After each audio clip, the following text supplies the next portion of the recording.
안녕하세요, 여러분. 인생의 교훈 채널에 오신 것을 환영합니다.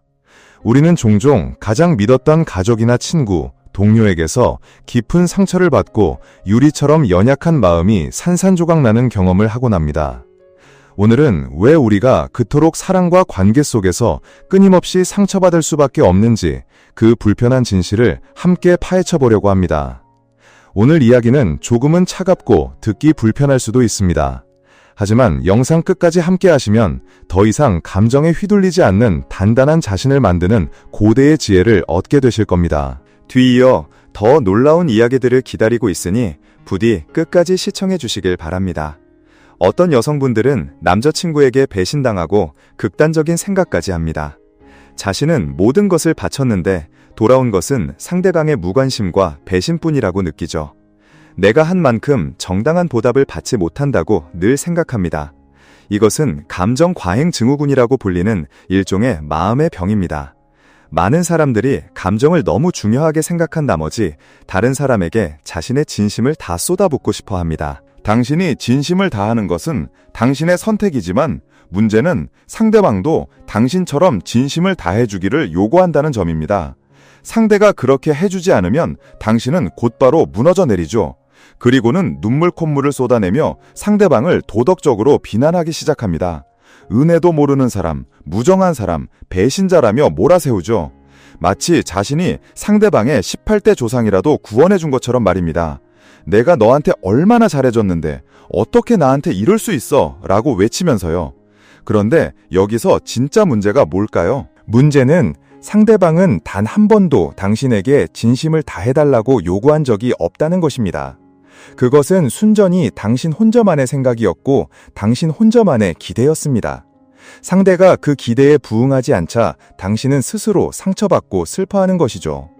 이건 마치 어린아이가 머릿속으로 소꿉장난을 하는 것과 같지 않나요?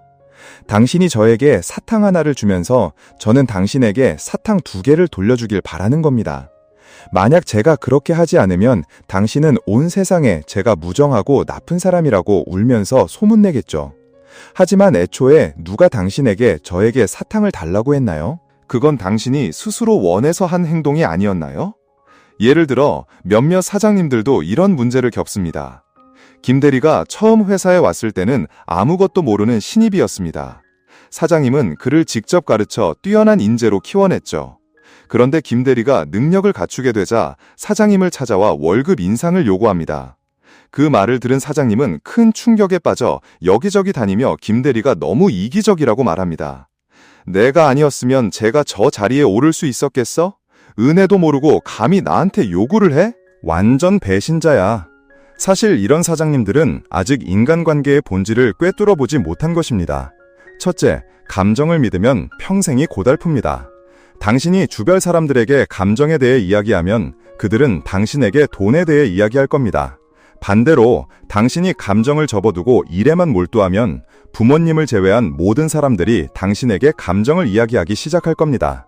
다른 모든 감정은 사실상 일종의 연극입니다. 당신이 충분한 이익을 제공해야만 다른 사람들은 지치지 않고 그 연기를 계속할 뿐입니다. 당신이 다른 사람에게 상처받았다면 누구도 탓하지 마세요. 모든 것을 꿰뚫어 보지 못한 당신 자신을 탓해야 합니다. 우울증을 앓는 사람들을 보세요. 가족, 친구, 연인에게 상처받지 않은 사람이 있나요? 다른 사람이 당신을 어떻게 생각하는지 시험하느라 시간을 낭비하지도 마세요.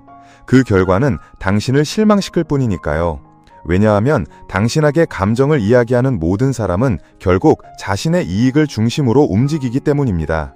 때로는 당신의 부모님조차도 말이죠. 왜 그들이 당신이 일찍 결혼하길 바랄까요? 그들이 일찍 손주를 안고 기쁨을 누리고 싶기 때문입니다. 왜 그들이 당신이 집 가까이서 살기를 바랄까요? 무슨 일이 생겼을 때 당신에게 쉽게 의지할 수 있기 때문입니다. 왜 그들이 당신을 낳았을까요? 그것 또한 그들 자신의 즐거움을 위해서였습니다. 한번 스스로에게 물어보세요. 당신이 자녀를 낳는 것은 자녀의 행복을 위해서인가요? 아니면 당신 자신의 행복을 위해서인가요? 만약 자녀의 행복을 위해서라면 혹시 그들의 의견을 물어보았나요? 당신은 당신 자신의 만족감을 위해 그들을 이 세상에 데려온 것 아닌가요? 한 수강생이 저에게 말했습니다. 남편이 자신에게 몹시 못되게 굴지만 부모님은 이혼을 허락하지 않는다고요. 집안 망신이라는 이유 때문이었습니다. 보셨나요? 딸의 평생의 행복을 희생시키면서까지 자신의 체면을 지키려는 것입니다. 그러면서 입으로는 다 너 잘되라고 하는 소리야 라고 말하죠. 똑똑히 기억하세요. 다 너를 위해서 라고 말하는 모든 사람들은 본질적으로 자기 자신을 위해 행동하는 것입니다. 가족이든 친구든 사랑이든 모두 마찬가지입니다. 둘째, 사랑을 믿으면 한평생이 아픕니다. 남자에게 진정한 사랑이 있냐고요? 순진한 생각은 버리세요. 남자에게는 아내보다 애인이, 애인보다 스쳐가는 인연이 더 매력적으로 보이는 법입니다. 모든 남자는 여러 여자를 거느리고 싶은 욕망을 품고 있고, 모든 여자는 한 남자를 독점하고 싶은 아름다운 꿈을 꿉니다. 남자가 새로운 것을 좋아하고 옛 것에 실증내는 것은 타고난 본성입니다. 당신이 예전에 정말 좋아했던 옷도 지금은 버려졌지 않나요? 아무리 맛있는 음식도 매일 먹으면 질리지 않던가요? 결혼은 사실 인간의 본성을 거스르는 제도입니다. 인간의 본성은 새로운 것을 좋아하고 옛 것을 싫어하며 끝없이 탐욕스럽기 때문이죠. 어떻게 평생 한 사람만 사랑할 수 있겠어요? 무서운 것은 당신이 지금까지도 사랑을 굳게 믿고 있다는 점입니다. 결혼할 때 사람들은 가난하거나 부유하거나 당신 곁을 떠나지 않겠습니다와 같은 진부한 말을 할 것이 아니라 제 안에 있는 이기적인 본능과 싸워가며 당신을 영원히 사랑하겠습니다 라고 말해야 합니다. 정말 웃기는 일 아닌가요? 아무리 아름다운 여성이라도 시간이 지나면 결국 시들하게 느껴지기 마련입니다. 새 것을 좋아하고 헌 것을 싫어하는 끝없이 탐욕스러운 인간의 본성 앞에서는 말이죠. 관계 속에서 상처받지 않으려면 가장 중요한 것은 한 사람에게 당신의 모든 감정을 쏟아붓지 않는 것입니다. 항상 자신의 감정 투자의 온도를 주시해야 합니다. 만약 당신의 감정이 100도까지 뜨거워졌다고 느껴진다면 과감하게 60도를 덜어낼 용기가 필요합니다. 너무 차가운 것도 좋지 않지만 100도는 너무 뜨겁습니다. 80도 정도가 바로 자신을 완벽하게 지켜낼 수 있는 온도입니다. 만약 당신이 한 사람을 너무나 사랑한다면 이제는 빼는 법을 배워야 합니다. 다른 친구들을 더 사귀고 감정의 일부를 그들에게 나누어 주세요. 작은 화초를 키우거나 자신만의 취미를 가져보세요. 가급적이면 당신의 감정을 살아있는 생명체에 의지하지 마세요. 생명체는 변하고 언젠가는 죽기 마련이니까요. 그때가 되면 당신은 감당할 수 없는 슬픔에 빠지게 될 겁니다. 예를 들어 당신이 강아지 한 마리를 키우며 깊은 애정을 쏟는다면 당신은 이미 슬픔을 예약한 것과 같습니다. 강아지는 언젠가 병들고 늙고 세상을 떠날 테니까요. 그런데 사람의 변덕은 강아지보다 10,000배는 더 심각합니다. 그런 사람을 깊이 사랑하겠다니 그게 얼마나 위험한 일인지 알고 있나요? 한 남자가 명백히 당신을 사랑하지 않으면서도 헤어지자거나 이혼하자는 말을 하지 않는 경우가 있습니다. 그는 입으로는 당신을 사랑한다고 말하지만 등 뒤에서는 당신에게 상처 주는 행동을 서슴지 않죠. 사실 그는 당신을 전혀 사랑하지 않습니다. 그는 단지 자신을 어리석을 정도로 사랑해주는 당신의 사랑을 즐기면서 그 여자를 잃고 싶지 않을 뿐입니다. 그러면서도 속으로는 자신이 더 나은 사람을 만날 자격이 있다고 생각하죠. 이것이 바로 더 좋은 말을 찾기 위해 잠시 나귀를 타고 가는 전형적인 모습입니다. 단지 지금 그의 조건이 이 나귀를 버릴 만큼 좋지 않을 뿐이죠. 하지만 조건이 무르익으면 그는 나귀와 말을 모두 가질 겁니다. 나귀에게는 꾸준히를 시키고 말을 타고는 경치를 구경하러 가겠죠. 그러니 제발 정신 차리세요. 더 이상 헛된 감전에 눈이 멀어 시간을 낭비하지 마세요. 셋째, 불륜 상대와의 사랑을 믿는 것은 평생의 슬픔을 자초하는 일입니다. 어떤 분이 제게 물었습니다. 남자는 정말 불륜 상대를 사랑하나요? 저는 그녀에게 되물었습니다. 불륜 상대가 뭔지 아세요? 그건 절대 공개할 수 없는 관계, 빛을 보지 못하는 관계, 남들에게 들킬까봐 숨겨야만 하는 은밀한 관계를 의미합니다. 남자가 불륜 상대를 찾는 이유는 외로움과 공허함 때문이지 거기에 진정한 사랑이 있을 리가 없죠. 남자는 그저 욕망을 조출꾼이고 공짜로 얻는 하룻밤을 원할 뿐입니다. 모든 것은 생리적인 욕구를 해결하기 위함이죠.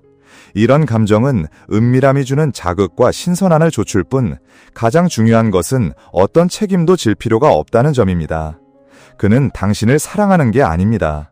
그는 단지 결혼이라는 굴레를 얽매이는 것이 지겨울 뿐이고 불륜 관계는 그 어떤 것도 신경 쓸 필요도 책임질 필요도 없기 때문입니다. 남자는 절대로 먼저 헤어지자고 말하지 않을 겁니다.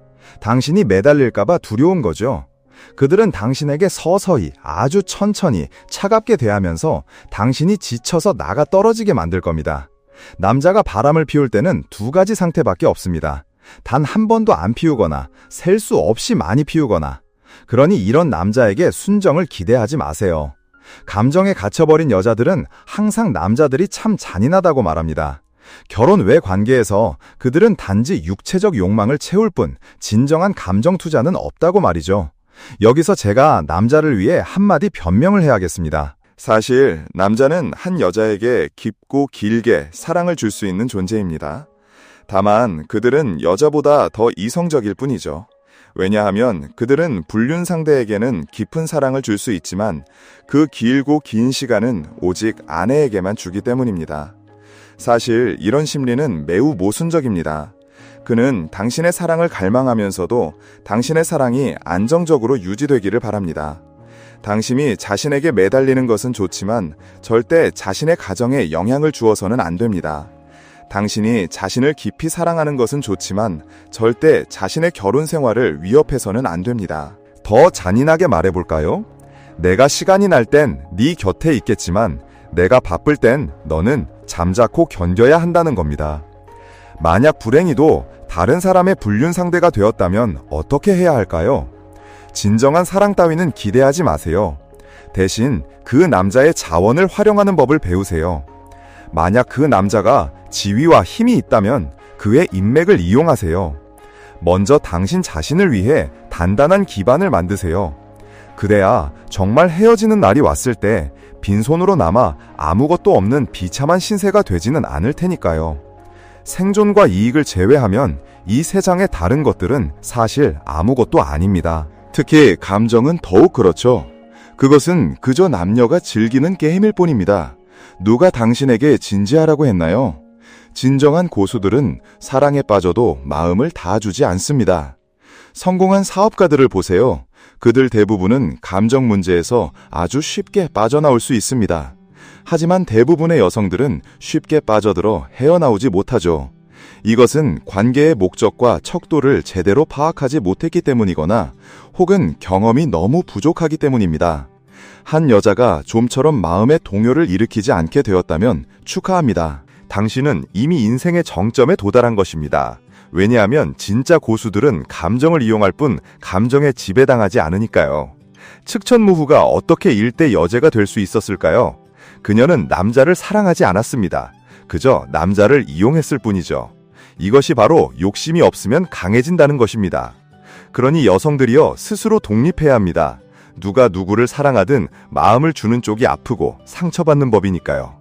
자, 이제 어리석은 남자와 원망 가득한 여자가 이 고통의 바다에서 벗어날 수 있는 3가지 방법에 대해 이야기해 드릴 테니 잘 들어보세요. 첫째, 그 누구에게도 감정적인 기대를 하지 마세요. 남자의 불같은 사랑은 여자의 아름다움에서 시작되고 여자의 깊은 사랑은 남자의 경제력에서 비롯되는 경우가 많습니다. 당신에게 인연이 없는 게 아닙니다. 돈이 없는 겁니다. 많은 남자들이 여자에게 상처받고 괴로워하죠. 하지만 사실 그 아픔은 그 여자 때문이 아니라 더 많은 여자를 만날 만큼 지갑이 두둑하지 않기 때문에 생기는 겁니다. 여자가 끊이지 않는 남자가 과연 여자 때문에 상처를 받을까요? 호날두 같은 사람이 연애 때문에 자주 상처받는다는 이야기 들어보셨나요? 어떤 것에 상처받는 이유는 그것을 너무 소중히 여기기 때문입니다. 왜 소중히 여길까요? 바로 당신에게 그것이 너무나도 부족하기 때문입니다. 그게 본질이에요. 감정을 너무 중시하는 사람은 결국 인생이 순탄치 않습니다. 믿음, 의지, 과거에 대한 그리움, 이런 것들은 순식간에 당신을 헤어나올 수 없는 고통 속으로 밀어넣을 수 있습니다. 인생의 모든 우울함과 외로움은 근본적으로 돈이 부족하거나 사랑이 부족해서 생깁니다. 하지만 사랑의 부족 역시 그 본질을 파고들면 결국 돈의 부족으로 귀결되죠. 돈은 있다가도 없는 신화지물이지만 동시에 없어서는 안 될 필수품입니다. 한 번은 제 수강생 한 분이 제게 이렇게 묻더군요. 여자친구한테 차였는데 어떡하죠? 어떻게 해야 그녀의 마음을 다시 사로잡을 수 있을까요? 정말 무슨 말을 해야 할지 몰랐습니다. 저는 이렇게 말했죠. 왜 여자를 쫓아다닙니까? 당신은 당신의 커리어를 쫓아야 합니다. 당신이 커리어에서 성공을 거두면 수많은 여자들이 당신을 쫓아올 겁니다. 이렇게 간단한 이치를 안타깝게도 많은 남자들이 깨닫지 못합니다. 한 남자가 사랑이라는 감정에 얽매여 허우적단다면 그 인생은 더 이상 큰 일을 해낼 수 없습니다. 큰 일을 해내는 사람들은 모두 극도로 이성적이라는 특징을 가지고 있습니다. 당신의 연인이 어떤 사람이든 상관없습니다. 당신은 그저 열심히 돈을 벌면 됩니다. 그녀를 관리해서 뭘 하겠습니까? 모든 관계는 언젠가 끝이 납니다.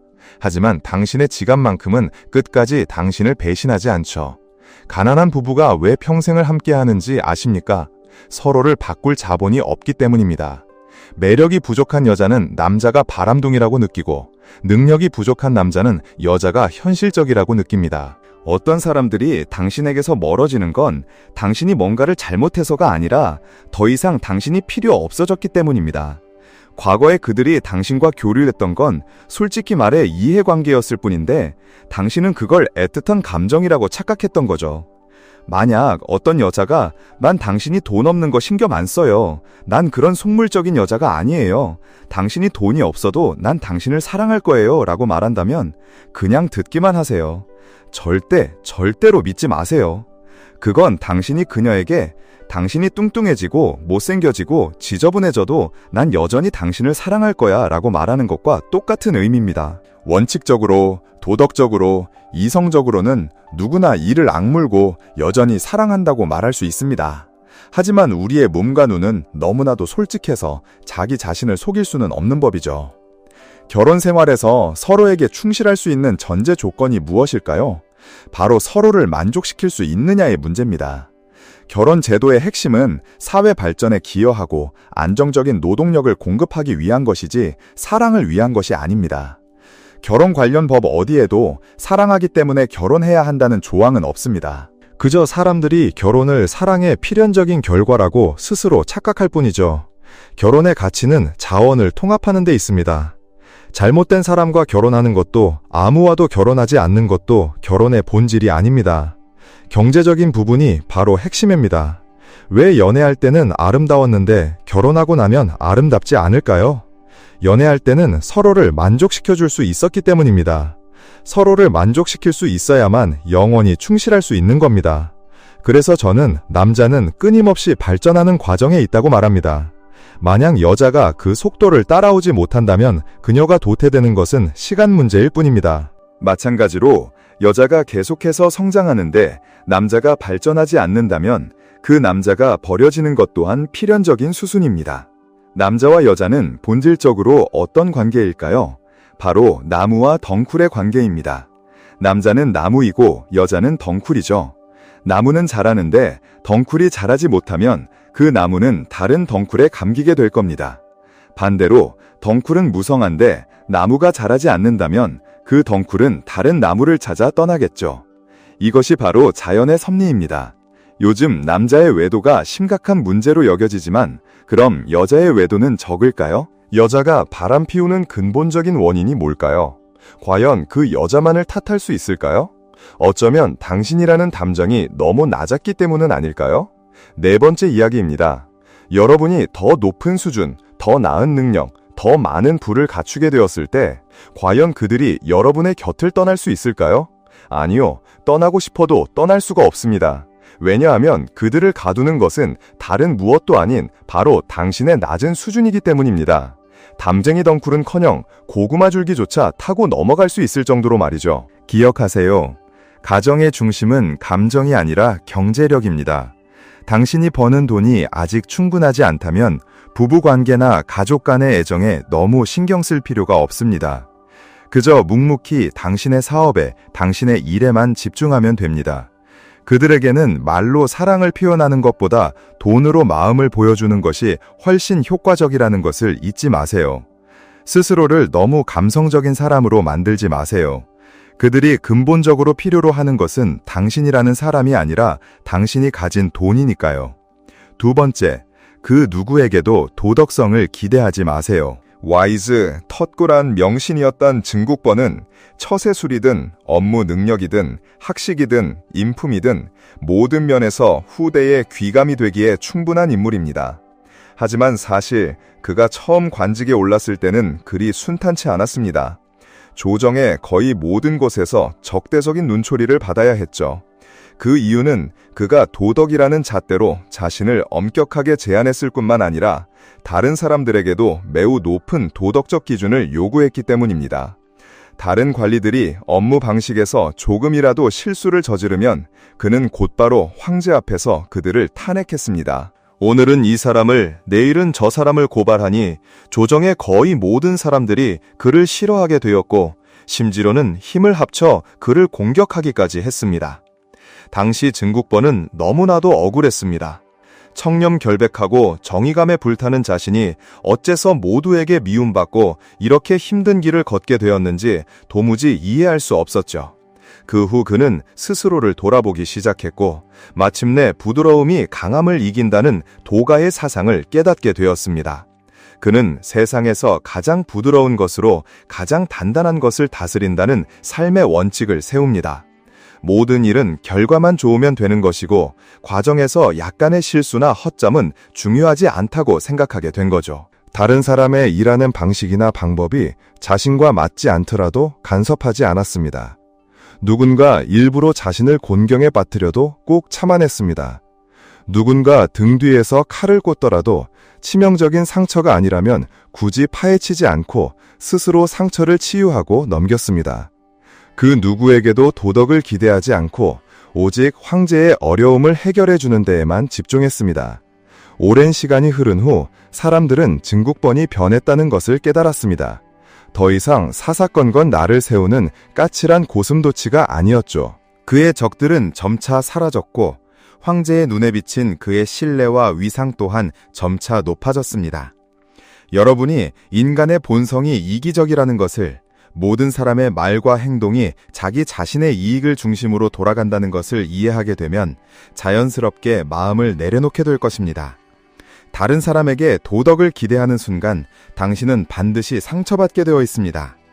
남자는 평생 당신만을 사랑할게 라고 말하고 여자는 가난하고 병들어도 절대 떠나지 않을게 라고 말합니다. 자식들은 커서 꼭 부모님께 효도할게요 라고 말하고 직원은 사장님의 은혜는 평생 잊지 않겠습니다 라고 말하며 사장은 너는 영원한 내 형제야 라고 말하죠. 이 말들을 고지고대로 믿는다면 당신은 머지않아 상처받을 겁니다. 이익 앞에서는 그 모든 것이 동화 같은 이야기에 불과하니까요. 만약 그렇지 않다면 그건 아직 이익의 크기가 충분히 크지 않기 때문입니다. 제가 도덕을 이야기하지 말라는 것이 아닙니다. 다른 사람이 당신에게 도덕적으로 대해주기를 기대하지 말라는 뜻입니다. 사람은 오직 자기 자신에게만 도덕적일 뿐입니다. 도덕으로 자신을 구속하되 다른 사람에게는 그것을 강요하지 않는 것, 그것이 진정한 도덕입니다. 도덕을 잣대로 다른 사람에게, 나에게 도덕적으로 대하라고 강요하는 것은 오히려 비도덕적인 행동입니다. 세 번째, 항상 좋은 사람이라는 가면을 쓰려고 애쓰지 마세요. 어제 한 친구가 전화를 걸어와 하소연을 하더군요. 예전에 처남이 사업자금으로 쓴다며 500만 원을 빌려갔고 그 후 장인어른이 위독해지셨을 때도 혼자서 수백만 원의 병원비를 감당했다고 합니다. 장인어른이 돌아가신 후 그는 장모님과 처남에게 병원비를 반반씩 부담하는 게 어떻겠냐고 조심스럽게 물었답니다. 결과는 어땠을까요? 장모님에게서 사위라는 사람이 장인어른한테 쓴 돈 가지고 계산을 하냐며 참 냉정하다는 핀잔만 들었습니다. 그는 집에 돌아와 아내에게 이 사실을 털어놓았습니다. 그러자 아내마저도 그를 책망했습니다. 당신 왜 그렇게 쪼잔하게 굴어? 우리 오빠 지금 사업이 어려워서 돈도 못 버는데 그걸 달라고 해? 그리고 우리 아빠가 당신 아빠는 아니었어? 그 말을 들은 그는 완전히 혼란에 빠졌습니다. 분명히 돈은 자기가 다 썼는데 왜 욕은 자기가 먹고 있는 걸까요? 며칠을 고민한 끝에 그는 결심했습니다. 병원비는 어쩔 수 없으니 자신이 다 내겠지만 처남이 사업자금으로 빌려간 돈은 받아야겠다고 말이죠. 그래서 그는 아내에게 말했습니다. 장모님이랑 형님한테 말 좀 전해줘. 병원비는 내가 다 낼 테니까 걱정하지 마시라고. 하지만 예전에 형님이 사업자금으로 빌려간 500만 원은 갚아야 하지 않겠냐고. 그 말을 들은 아내는 또다시 불같이 화를 내며 그를 몰아세웠습니다. 당신은 어떻게 그렇게 돈만 생각해? 우리 오빠가 당신 오빠는 아니야? 지금 사업이 어려워서 돈도 못 버는 사람한테 돈을 달라고? 그게 사람이 할 짓이야? 두 사람은 밤늦게까지 크게 다퉜고 그때 장모님에게서 전화가 걸려왔습니다. 장모님은 다짜고짜 그에게 소리쳤습니다. 자네 걱정 말게. 이 늙은이가 피를 팔아서라도 그 돈은 꼭 갚을 테니 내 아들 그만 들들 볶게나. 내가 자네한테 내 딸 시집 보낸 세월이 몇 년인데 그 돈 몇 푼이 그렇게 아까운가? 그날 밤 제 친구는 완전히 무너진 채로 저에게 전화를 걸어왔습니다. 어떻게 해야 하냐고 묻더군요. 저는 그냥 돈은 포기하고 그 가족들과는 연을 끊으라고 말해줬죠. 친구가 그러더군요. 어떻게 그래. 그래도 가족인데. 돈은 안 받으면 그만이지만 이제 와서 온 가족이 나를 인색하다고 욕하는데 그들이 더 이상 나를 나쁘게 생각하지 않게 하려면 어떻게 해야 해? 저는 되물었죠. 왜 그렇게까지 그들에게 좋은 사람으로 보여야만 하는 건데 다른 사람 눈에 좋은 사람으로 남고 싶은 그 마음 지치지도 않아? 그는 가족관계가 얼마나 중요한데 잘 유지해야 한다고 말하더군요. 그가 너무 깊이 빠져 있다는 생각이 들었습니다. 그래서 제 생각을 단호하게 이야기해 주었죠. 사실 우리 주위에는 이렇게 정에 얽매이고 가족이라는 관계에 발목 잡혀 좋은 사람이 되어야 한다는 강박감에 시달리는 사람들이 정말 많습니다. 결국 자기 자신만 지쳐갈 뿐 돌아오를 칭찬은 하나도 없죠. 이유는 간단해요. 당신을 좋게 보는 사람들은 당신이 10번 잘하고 5번 못해도 여전히 당신을 좋은 사람이라고 생각합니다. 하지만 당신을 나쁘게 보는 사람들에게는 당신이 100번을 잘해도 단 한 번의 잘못을 덮을 수가 없는 법이거든요. 그렇다면 어떻게 해야 할까요? 그들의 시선을 바꾸려고 애쓰지 마세요. 그저 멀리하고 그들에게 더 단호해지세요. 당신은 모든 사람에게 좋은 사람일 필요가 없습니다. 그게 가족이라 할지라도요. 저는 스스로를 좋은 사람이라고 칭하는 걸 좋아하지 않아요. 만약 당신이 단 한 번이라도 잘못하는 순간 그들이 당신의 모든 과거의 선행에 줄을 그어버릴 테니까요.